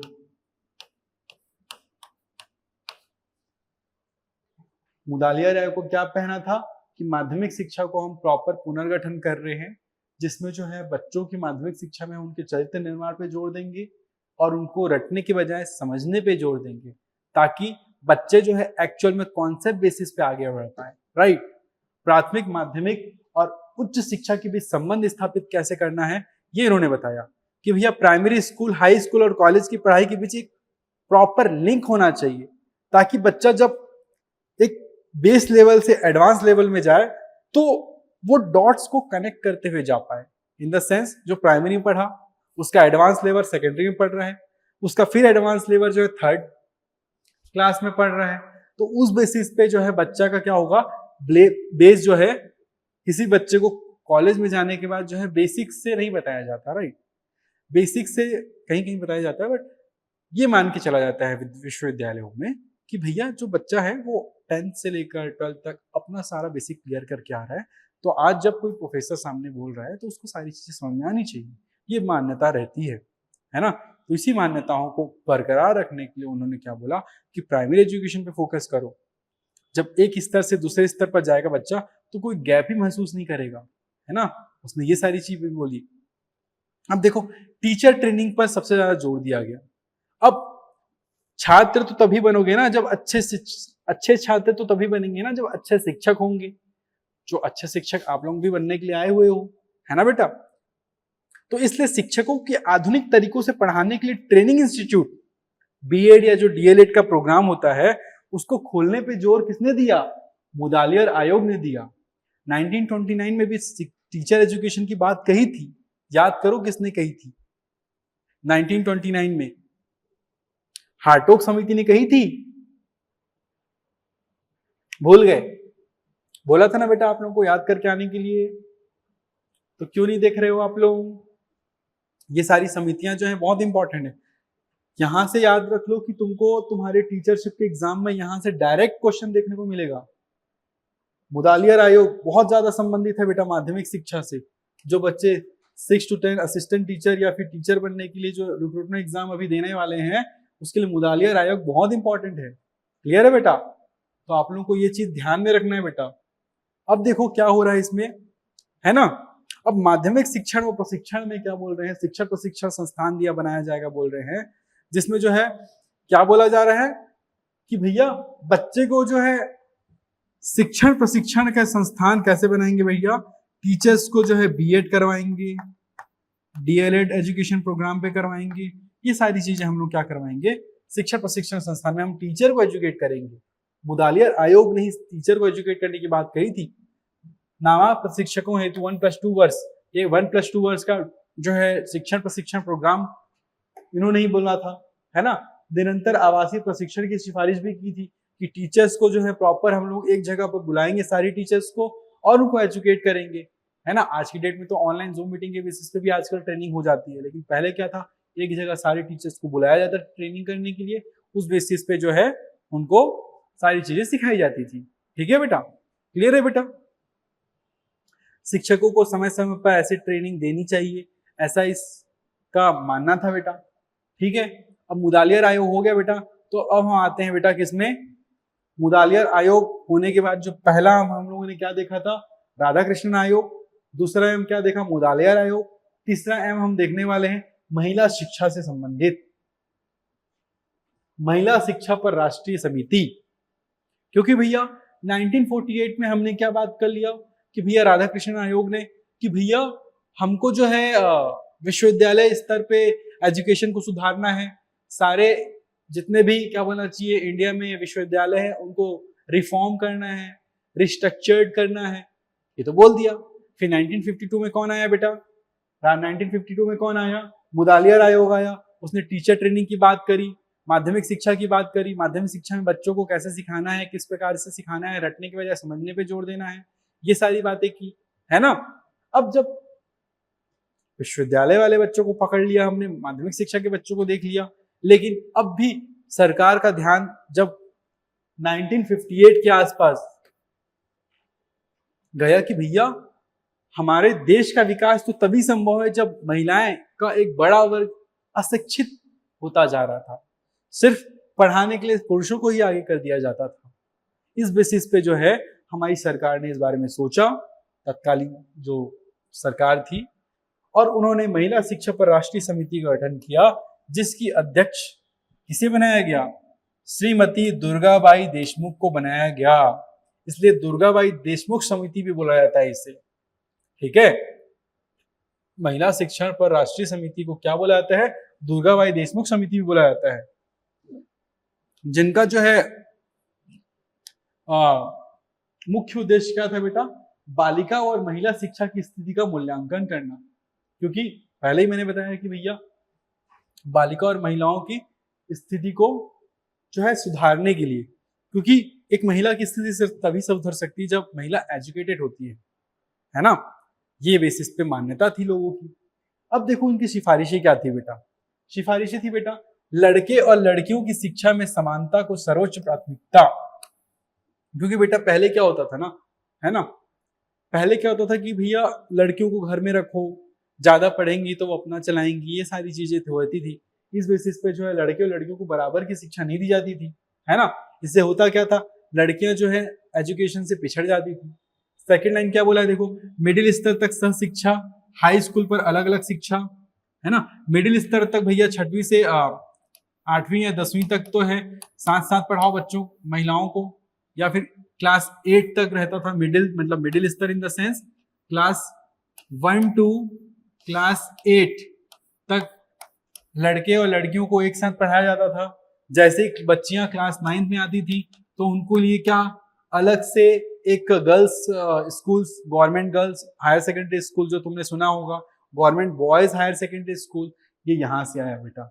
महिला शिक्षा राष्ट्रीय समिति ने government girls higher secondary school basis पे स्थापना की। तो बोलोगे सर 9वीं से 12वीं तक के लड़कियों को ही क्या बोला अलग क्यों किया जा रहा है? क्योंकि बेटा जब लड़कियां बड़ी हो जाती थी तो उनके परिवार वाले जो है थोड़ा उनको बाहर देने से क्या करते थे, कतराते थे। तो इसी डर को खत्म करने के लिए सरकार ने क्या किया कि प्रॉपर जो है सिर्फ और सिर्फ महिलाओं का ही, सिर्फ बालिकाओं का ही शिक्षा विद्यालय स्थापित किया गया, ताकि जो रूढ़िवादी लोग थे कम से कम वो महिलाओं को एजुकेटेड तो करे, एक्चुअल में जो बिटिया जो है वो एक्चुअल में एक बेसिस नॉलेज तो ग्रहण करे, ताकि वो अपने लाइफ के कुछ मेजर डिसीजंस होते हैं वो खुद ले सके, अपने आत्मनिर्भर भारत में आत्मनिर्भर बालिका भी बन सके, है ना। ये सारी बातें थी बेटा। अब देखो दुर्गा भाई देशमुख समिति ने क्या किया था, उन्होंने देखा विविध पाठ्यक्रमों की व्यवस्था की। महिलाओं के लिए तो विविध पाठ्यक्रमों की व्यवस्था की ही की। क्या क्या की कि महिलाओं को जो है बुनकर, हथकरघा, या फिर जो सिलाई हो गई, बुनाई, ये सारी चीजें जो है इन्होंने विविध पाठ्यक्रमों में ऐड किया महिलाओं के लिए, कि भैया महिलाओं को पढ़ाने के साथ साथ वोकेशनल ट्रेनिंग भी देना है।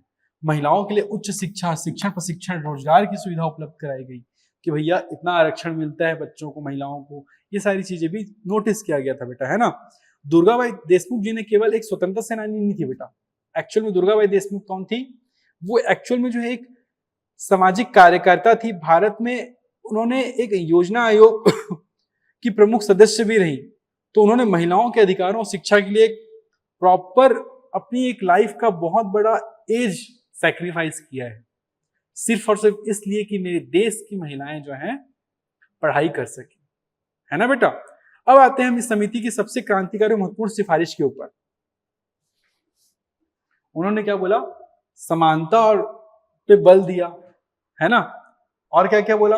उन्होंने बोला मिडिल स्तर तक सह शिक्षा, फिर अलग अलग शिक्षा दिया जाएगा, विविध पाठ्यक्रमों की स्थापना की गई। बच्ची यदि क्या बोलना चाहिए, कॉमर्स पढ़ना चाहती है कॉमर्स पढ़ रही है, साइंस पढ़ना चाहती है साइंस पढ़ रही है, तो उस टाइम भी जो भी सुविधाएं थी उस बेसिस पे पाठ्यक्रम रखे जाते थे, है ना बेटा। अब देखो फिर क्या लिखा है लास्ट में, मैंने लिखा है एक लाइन पे, यह समिति जो महिलाओं की शिक्षा के लिए विकास, गुणवत्ता और समान अवसरों को सुनिश्चित करने की दिशा में एक मील की पत्थर सिद्ध हुई है। क्योंकि यही एक समिति थी बेटा जिसने क्या किया था, महिलाओं के रीउत्थान के लिए, महिलाओं के पुनर्जागरण के लिए जो है इन्होंने क्या किया था, काम किया था। ठीक है बेटा। अब आता है क्या, हम लोगों ने क्या क्या देख लिया? हम लोगों ने आर देख लिया, राधा कृष्ण आयोग, एम देख लिया, मुदालियर समिति, फिर क्या देख लिया, महिला उत्थान समिति। अब हम देखेंगे क्या, के। अभी के का मतलब क्या होता है भैया? देखो कोठारी आयोग, जिससे हर बच्चा जानता है, हर बच्चा कोठारी आयोग के बारे में तो सुना ही होगा, सुने हो ना बेटा? क्या जानते हो भाई कोठारी आयोग के बारे में, बताओ, पता है आप लोगों को? थोड़ा बहुत बीएड में पढ़े थे थोड़ा थोड़ा सा, लेकिन ब्रश अप हो चुका है, याद नहीं आ रहा है, जो लिखा है वही दिख रहा है हमको, हमको भी वही आता है। ऐसा बोल रहे हो हैं?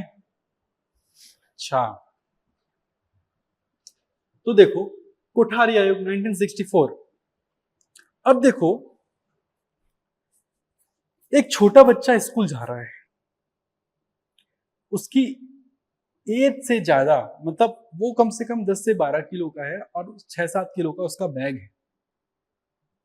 एजुकेशन विदाउट बर्डन की बात किसने की थी बेटा? कोठारी आयोग ने की थी, है ना। अब भैया भारी भरकम वजन टांगा हुआ है, बुक की वजन जो है उसके खुद के वजन से ज्यादा हो जा रही है, ऐसा करके झुक रहा है और जा रहा है, मैं प्रॉपर जा रहा हूँ स्कूल करके, है ना। तो ये जो है आप लोग भी फेस किए होगे कि आप लोग भी पूरा का पूरा कॉपी पुस्तक लेके जाते होगे, है कि नहीं? ऐसा करते ही होगे आप लोग भी, है ना। तो ये सारी चीजों को उन्होंने प्रॉपर हाईलाइट किया कि भैया बच्चों को मानसिक तनाव नहीं देना है, उनको शिक्षा देना है, और शिक्षा देना है तो भैया भारी भरकम किताबों के बेसिस पे उनको तनाव से ग्रसित नहीं करना है। उनको क्या करना है बेटा? इन भारी जो पुस्तें हैं ना, पढ़ाई की बोझ को खत्म करके भारत सरकार ने क्या किया था 1992 में? 1992 में क्या किया था बेटा? एक ऐतिहासिक समिति बनाई। ऐतिहासिक समिति में क्या हुआ बेटा? 1992 नहीं, सॉरी, इससे पहले के 2-3 मिनट काट दो, 1992 बोल दिया हूं, उसको काट दो, ठीक है। स्टार्ट करते हैं। हाँ, तो मैं क्या बोल रहा था बेटा? हाँ हाँ बोलो, क्या बोल रहा था मैं? कोठारी आयोग के बारे में बोल रहा था ना। तो कोठारी आयोग के बारे में क्या बोल रहा था बेटा मैं? कोठारी आयोग ने क्या बोला था, फिर से करते हैं। कोठारी आयोग जो है 1964 में आया। 1964 में आते आते कोठारी आयोग ने क्या किया, इसको मैं महाकुंभ बोलूंगा, शिक्षा जगत में महाकुंभ। क्योंकि बेटा जो बातें राधा कृष्ण आयोग ने बोली थी, है ना, क्या बोला था उन्होंने राधा कृष्ण आयोग जी ने कि भैया विश्वविद्यालय स्तर पे हम एजुकेशन की बात करेंगे। 1962 में क्या आया आपका? क्या आया देखो ना यार, मुदालियर आयोग आया 1952 में। मुदालियर आयोग ने क्या बोला? माध्यमिक शिक्षा पर जोर दिया। फिर क्या आया? महिला शिक्षा पर जोर देने की बात कही हमारे गवर्नमेंट ने। फिर क्या आया बेटा? कोठारी आयोग आया। कोठारी आयोग ने क्या बोला बेटा? कोठारी आयोग ने बोला शिक्षा ही समाज के विकास की आधारशिला है ना। नो नॉलेज नो डेवलपमेंट, है ना, ये सारी बातें बोला। जब दुर्गाबाई देशमुख की जो समिति आई 1958 में, उन्होंने महिला उत्थान की बात करी। 1948 में राधाकृष्णन जी ने जो समिति रखी उसने विश्वविद्यालय की बात की। 1952 में जो है क्या आया बेटा? 1952 में जो है मुदालियर आयोग आया, उसने माध्यमिक शिक्षा की बात करी। अब भैया 1964 में जब सरकार को समझ आया कि शिक्षा को टुकड़ों में सुधारने के बजाय भैया हमको जो है होलसम वे में एलकेजी से लेकर पीजी तक, from KG to PG, kindergarten to post graduation तक, पूरा हमको एजुकेशन में रिफॉर्म करना होगा, एजुकेशन सिस्टम पे, है ना बेटा।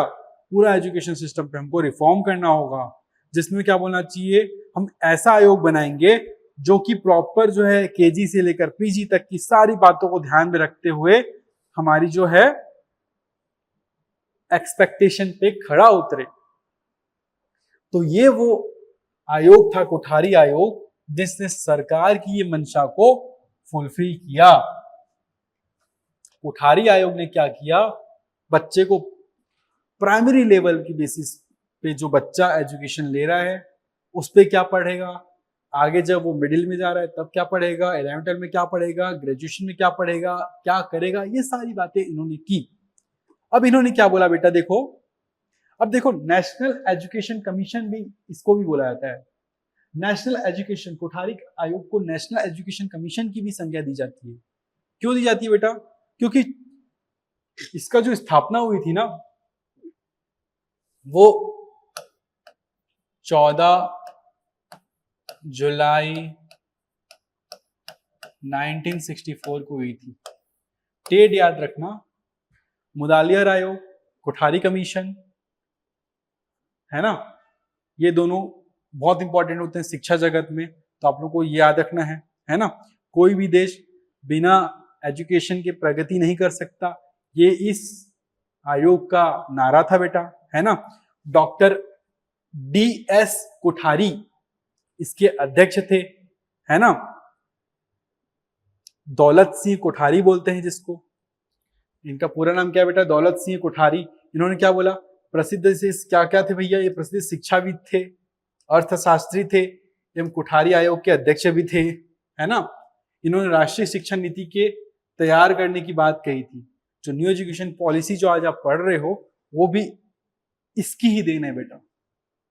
इसके बहुत सारे रूल्स एंड रेगुलेशंस को हमारी न्यू एजुकेशन पॉलिसी में अप्लाई किया गया था, है ना। कोठारी आयोग की प्रमुख उद्देश्य क्या क्या थे देखो तो बेटा, शिक्षा को सामाजिक पुनर्निर्माण का माध्यम बनाना, विज्ञान को शिक्षा का मूल भाग बनाना। जो ये DS कोठारी थे ना, ये जो है साइंस के टीचर थे और साइंस को बहुत ही आसान लैंग्वेज में समझाने के लिए बहुत प्रसिद्ध थे जो DS कोठारी थे, है ना। इस वजह से जो है इनको प्रॉपर जो है अपने प्रमुख उद्देश्य में रखा कि विज्ञान को शिक्षा का मूल भाग बनाना। भैया कुछ भी पढ़ो तुम, साइंस पढ़ना तो बहुत इंपॉर्टेंट है हर बच्चे के लिए, ऐसा उनका कहना था, है ना। फिर क्या बोला, मातृभाषा में प्रारंभिक शिक्षा दी जाए। जैसे कि हम लोग 1918 कितना कब से बोला पढ़ा जा रहा है बेटा, हम लोग 1882 से हम लोग देखते जा रहे हैं कि भैया कौन कौन क्या क्या कर रहा है ना। मातृभाषा पे बात इन्होंने भी की कि भैया बच्चों को जो है स्टार्टिंग में मातृभाषा पे ही शिक्षा देने दो। फिर क्या हुआ बेटा, सामान्य स्कूल प्रणाली लागू करना। सामान्य स्कूल प्रणाली इन द सेंस, जैसा कि आप लोग जो आज की डेट में रेगुलर स्कूल्स देखते हो उसी को उन्होंने सामान्य स्कूल बोल रहा है। शिक्षा का उन्नयन, शिक्षक का उन्नयन होगा तभी शिक्षा का उन्नयन होगा, यह उनका मानना था बेटा, है ना। अब देखो, शिक्षा का उद्देश्य सिर्फ और सिर्फ उनका नौकरी पाना नहीं होना चाहिए, उनका जो है शिक्षा की बेसिस पे बच्चा इतना डेवलप हो जाए कि वो राष्ट्रीय निर्माण कर सके, राष्ट्रीय चेतना बन सके, ये उनका प्रमुख लक्ष्य था, है ना बेटा। अब देखो, अंधविश्वासों से हटके, क्योंकि देखो भारत जो था ना वो बहुत ज्यादा अंधविश्वासों से घिरा था, तो एक्चुअल में जब, क्योंकि ये साइंस के टीचर थे तो उनको हर बातें लॉजिक पे समझ में आती थी, बिना लॉजिक के उनको कोई भी चीज जो है सही नहीं लगती थी, राइट। तो ये सारी बातें थी बेटा। अब बिना लॉजिक के वो कुछ भी बातें एक्सेप्ट नहीं करते थे। इस वजह से उन्होंने क्या बोला कि भैया विश्वविद्यालय पे भी क्या होना चाहिए, बच्चों के दृष्टिकोण सिर्फ तभी बदल सकता है जब उनको हम प्राथमिक लेवल पे, प्राइमरी लेवल से हम उनको एक्चुअल में फैक्टफुल नॉलेज देंगे, है ना। अब उनका मानना था बेटा कि शिक्षा की गुणवत्ता यदि सुधारना है तो हमको ग्रामीण लेवल पे जाके भी लोगों को एजुकेट करना होगा, क्योंकि भारत की बहुत बड़ी पॉपुलेशन जो है गांव में रहती थी। अब गांव में रहती थी तो प्रॉपर जो है उनको एजुकेशन किया जाएगा तो जो धीरे धीरे जो है सिविलाइज्ड होंगे वो, जिससे ऑब्वियस सी बात है इंडिया का डेवलपमेंट होगा, ये उनका कहना था बेटा, है ना। अब देखो 1964 से 1966 में इन्होंने प्रॉपर अपना एक कमीशन बनाया जिसके बेसिस पर स्वतंत्र भारत की राष्ट्रीय शिक्षा नीति को तैयार करने के लिए जो है इन्होंने क्या किया, बहुत बड़ा योगदान दिया। जो भी बातें इन्होंने लिखी थी वो मैं आपको प्रॉपर नोट्स में प्रोवाइड करूंगा बेटा। बाकी आपकी एग्जाम में यदि आएगा तो वो इतना ही आएगा कि 14 जुलाई 1964 को कोठारी आयोग की स्थापना हुई थी, है ना। DS कोठारी जो है इनके अध्यक्ष थे। राष्ट्रीय शिक्षा नीति को तैयार करने में सबसे ज्यादा भूमिका किसने दी थी, कोठारी आयोग ने दी थी। कोठारी आयोग के प्रमुख उद्देश्य क्या थे, आप लोग मुंह जुबानी याद रहनी है, ये चार ही उद्देश्य थे, अच्छे से याद कर लेना इसको, ठीक है। शिक्षा ही समाज का विकास की आधारशिला है, किसने बोला था, DS कोठारी जी ने अपने आयोग के लिए बोला था। ये सारी बातें थी भी।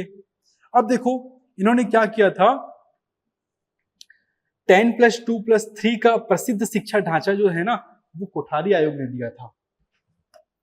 10+2+3 का जो एक्चुअल में आज जो आप पढ़ते हैं, जिस बेसिस पे आपका ग्रेजुएशन हो रहा है, वो कोठारी कमीशन ने ही दिया था बेटा। क्लियर है यहां तक? ये सारी चीजें आप लोगों को याद रखनी है, ठीक है। स्क्रीनशॉट लेना है, स्क्रीनशॉट ले लो।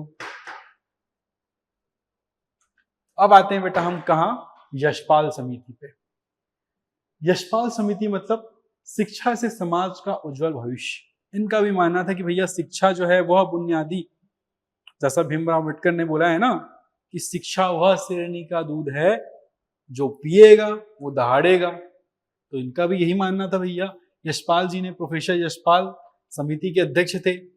शिक्षा से प्रगति होगी और समाज समृद्ध होगा, ये उनका मानना था। स्कूल शिक्षा में शैक्षणिक बोझ कम करना, शैक्षणिक बोझ कम करना, ये बोझ है बेटा। स्कूल शिक्षा में शैक्षणिक बोझ कम करने की बात किसने की थी? यशपाल समिति ने की थी। मुख्य सिफारिशें क्या थी बेटा? देखो इनकी मुख्य सिफारिश ये सारी चीजें थी, है ना। जो मैंने छोटे छोटे बच्चों का एग्जाम्पल दिया था वो शायद मैंने यशपाल समिति के बारे में बताया था। आपका जो ये वाला जो कोठारी आयोग है, इसमें इन्होंने क्या किया था? सामाजिक पुनर्निर्माण की बात की थी। बट यशपाल समिति ने क्या किया? छोटे बच्चों को गौर किया कि 6वीं से 8वीं तक के जो बच्चे हैं, जो छोटे बच्चे हैं, उनके यहाँ जो है शिक्षा जो है एक बर्डन की तरह लिया जा रहा है। बहुत मोटे मोटे बुक पढ़ाए जा रहे हैं, है ना। उस बेसिस पे जो है प्राइवेट स्कूल जो है, प्राइवेट जो इंस्टीट्यूशंस हैं, वो जो है अपने बेसिस पे पाठ्यक्रम निकाल रहे हैं जिसमें बच्चों को बहुत सारे एजुकेशन की चीजें पढ़ाई जा रही है। इनका मानना था कि भैया आप यदि प्राथमिक लेवल पे कोई भी सिलेबस बना रहे हो तो आपको किसी वैज्ञानिक को हायर करके या सरकारी कर्मचारी को हायर करके सिलेबस नहीं डिजाइन करना है, करिकुलम नहीं डिजाइन करना है। आपको सिलेबस, हर एक पर्टिकुलर क्लास का सिलेबस डिजाइन करने के लिए उस बेसिक ग्राउंड लेवल पे जो टीचर पढ़ा रहे हैं उनको भी इंक्लूड करो और उनके साथ सिलेबस बनाओ। ये सारी बातें उनकी कहनी थी, है ना बेटा। अब देखो इन्होंने क्या बोला, शिक्षा से जो है समाज का उज्जवल भविष्य होगा। शिक्षा से क्या होगा बेटा? समाज का उज्जवल भविष्य होगा। और क्या बोला? शिक्षा से प्रगति और समाज में समृद्धि होगी, ये भी बात बोली उसने। अब देखो यशपाल जो थे वो क्या थे, कौन थे? एक वैज्ञानिक थे, शिक्षाविद थे और यूजीसी के पूर्व अध्यक्ष भी थे। वे बहुत ही इजी तरीके से क्या बोलना चाहिए जो है, ये भी साइंस को अच्छे से पढ़ाते थे बेटा, है ना। अब देखो उन्होंने क्या बोला था कि किताबों का वजन जो है ना वो ज्यादा ना हो, उनकी जो क्वालिटी एजुकेशन है ना, बच्चे सीख क्या रहे हैं ये ज्यादा इंपॉर्टेंट है, ना कि वो कितनी ज्यादा किताबें पढ़ रहे हैं। ये उनका कहना था बेटा, है कि नहीं। अब देखो इन्होंने 4 सिफारिशें रखी थी। क्या क्या सिफारिशें रखी थी? देखो तो पहला, पाठ्यक्रम और पुस्तक निर्माण में शिक्षकों की भागीदारी बढ़ाना। वही जो मैंने आपको बताया कि सरकारी अधिकारी या फिर कोई उच्च वैज्ञानिक जो है वो करिकुलम डिजाइन ना करें, जो शिक्षक ग्राउंड लेवल पढ़ा रहे हैं वो भी एक्चुअल में करिकुलम, पाठ्यक्रम करिकुलम निर्माण में अपना योगदान दें। प्रतिस्पर्धा के बजाय संवर्धन और मौलिकता को प्रोत्साहित करना। प्रतिस्पर्धा के बजाय, है ना, संवर्धन और मौलिकता को प्रोत्साहन करना। कैसे करते हैं भाई मौलिकता को प्रोत्साहन? उन्होंने क्या बोला?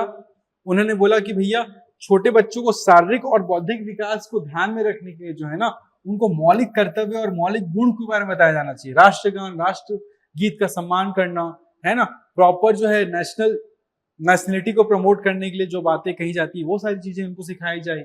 निजी स्कूलों के लिए स्पष्ट मानक बनाना, क्योंकि निजी स्कूल जो है पहले क्या करते थे, वो अपने बेसिस पे सिलेबस बनाते थे। गवर्नमेंट का कोई प्रेस्क्राइब सिलेबस नहीं होता था जिसके बेसिस पे बच्चों को बहुत ज्यादा बर्डन दे दिया जाता था। तो ये सारी चीजें थी बेटा यशपाल समिति में। तो मुख्य सिफारिशें ये सारी चीजें थी। स्कूल शिक्षा में शैक्षणिक बोझ जो है कम करने के लिए ये समिति बनाई गई थी बेटा, है कि नहीं। ये सारी चीजें थी। तो हम लोगों ने आज क्या देखा बेटा? देखो हम लोगों ने देखा RM²KY, राधाकृष्णन आयोग, मुदालियर आयोग, महिला शिक्षा आयोग, कोठारी आयोग, यशपाल समिति। ये था बेटा हमारा, क्या था? R, तो को लिख के बता देते हैं तुमको, RKM²Y के यहां लिखा है तो ऐसा ही लिख लो, वही तुम्हारे नोट्स में जो लिखा है। है ना, RM²KY। R से क्या था बेटा, राधा कृष्णन आयोग, M से 2 थे, मुदालियर आयोग। लिखो बेटा लिखो,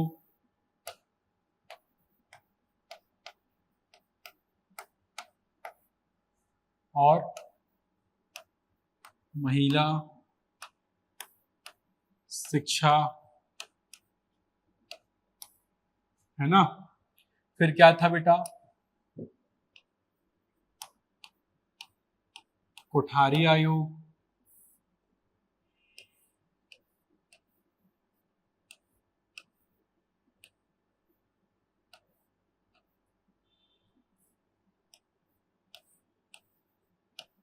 कोठारी आयोग। और क्या था बेटा, ये वाई, यशपाल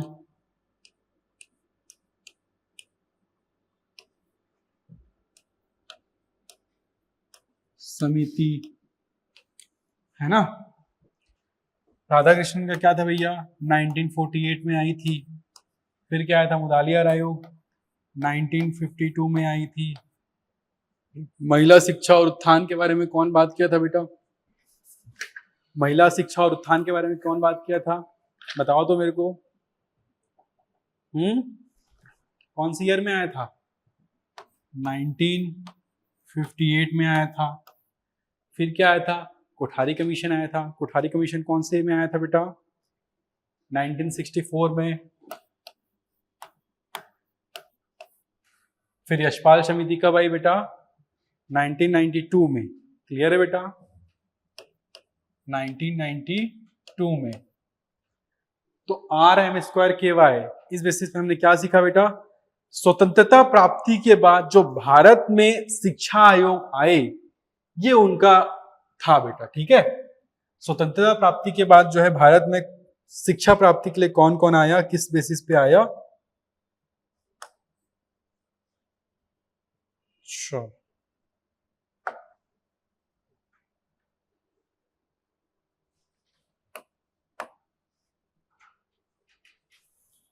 तो ये बेटा आप लोगों को जो है इस टाइप से रखना है। क्लियर है आप लोगों को।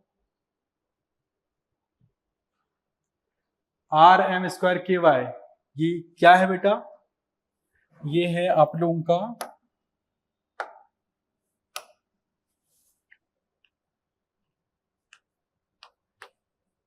स्वतंत्रता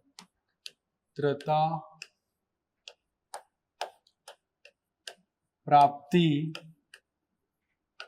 के बाद भारत में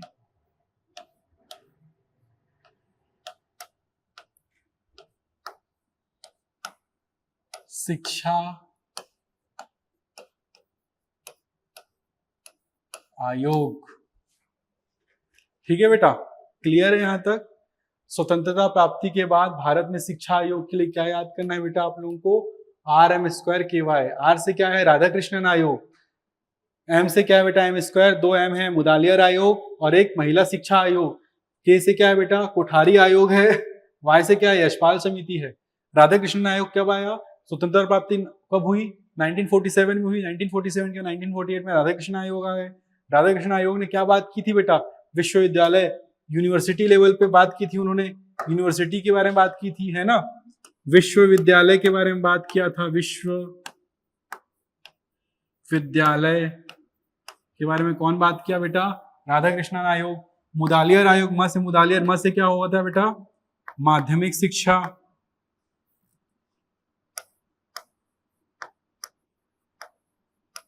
माध्यमिक शिक्षा की बात की थी, है ना बेटा। और क्या था फिर, महिला शिक्षा। महिला शिक्षा में क्या बोला उन्होंने 1958 में कि भैया महिला का एक बहुत बड़ा वर्ग जो है, देश की डेवलपमेंट यदि चाहिए, ओवरऑल डेवलपमेंट चाहिए इंडिया का, तो महिलाओं को भी साथ देना होगा, है ना। महिलाओं को साथ देने के लिए उन्होंने क्या बोला बेटा, उन्हें जो अपनी क्या थी, दुर्गाबाई देशमुख जो थी, है ना, दुर्गाबाई देशमुख जो थी, उन्हों के बेसिस पे क्या होना चाहिए, महिला शिक्षा का अध्यक्ष, महिला शिक्षा समिति का अध्यक्ष बनाया गया उनको, और बालिकाओं की शिक्षा पर बल, सेपरेट स्कूल बनाए गए, ये सारी चीजें थी। कोठारी आयोग ने क्या किया था बेटा, कोठारी आयोग ने क्या किया था, राष्ट्रीय शिक्षा नीति के बारे में बात किया था, है ना, नेशनल एजुकेशन पॉलिसी, राष्ट्रीय शिक्षा नीति, इस बेसिस पे बात किया था कोठारी आयोग ने। यशपाल समिति ने क्या किया था बेटा, यशपाल समिति ने क्या किया था, है ना, स्कूल शिक्षा में जो है बर्डन लर्निंग